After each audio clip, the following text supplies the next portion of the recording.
The undercard for Tyson Fury versus Arslanbek Makhmudov is quite exciting, and a lot of fans, including myself, are looking forward to this card. So let's break this down. Right, we have Fraser Clarke versus Justis Huni.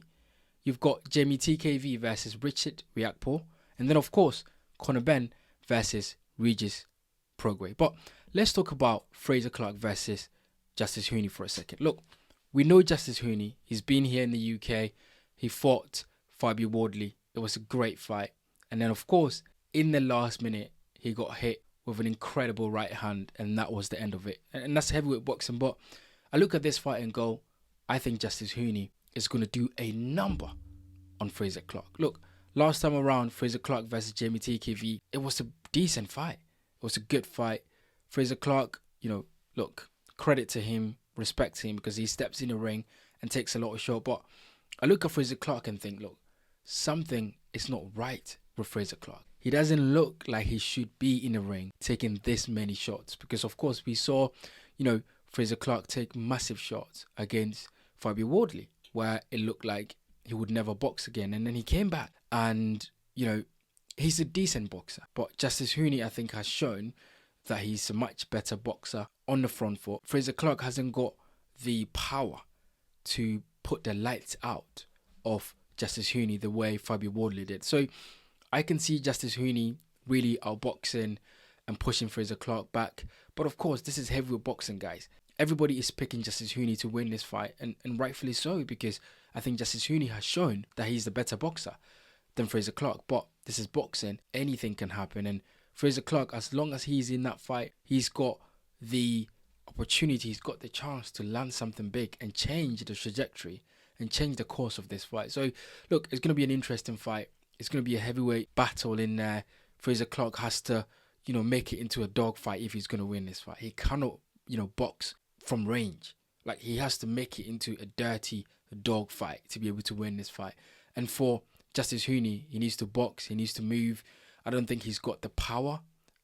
I think, Fraser Clarke probably has a bit more pop, but, it is quite comparable, both of them, in terms of the power. So it'll be interesting to see how this fight plays out. But look, Justis Huni is definitely the favorite in this fight, and it'll be interesting to see how Fraser Clarke comes up with a solution to the problems that Justis Huni will pose. And then you've got Jeamie TKV versus Richard Riakporhe. Now, this is a really interesting fight because Richard Riakporhe is coming from, a lower weight division into heavyweight. I believe he's had his first fight already. So he's getting used to the division. He's got the frame and the physicality and probably the power to be a force in the heavyweight division, by the way. And he's fast, right? These guys that are coming from the cruiserweight division are always fast, right? Like Alexander Usyk, very fast. And it's really difficult for heavyweights to deal with it. And that is one advantage that Richard Riakporhe will have over Jeamie TKV in this fight. And also, the British heavyweight belt is on the line for this fight. So there's a prize here. There's a motivation for Richard Riakporhe to show that he's the much better boxer than Jeamie TKV. So that's going to be a really good fight. Jeamie TKV, the onus is on him to defend his British title.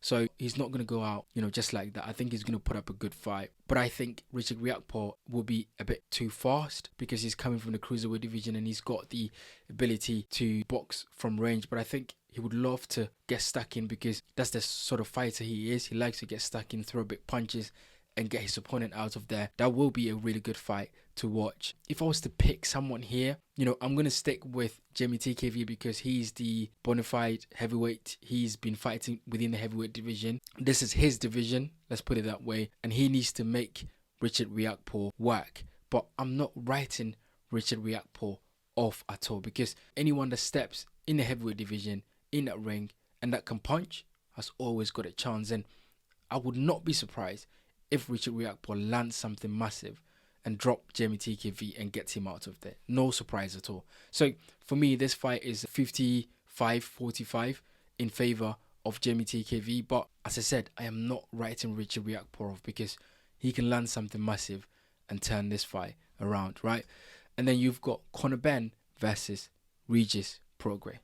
Now look, this fight is the one that everybody have been talking about since it was confirmed that Conor Benn will be fighting Regis Prograis. Now, it's quite interesting because Conor Benn's contract with Dana White and Zuffa Boxing reportedly is worth 50 million, right? So Conor Benn is being paid 50 million to fight Regis Prograis.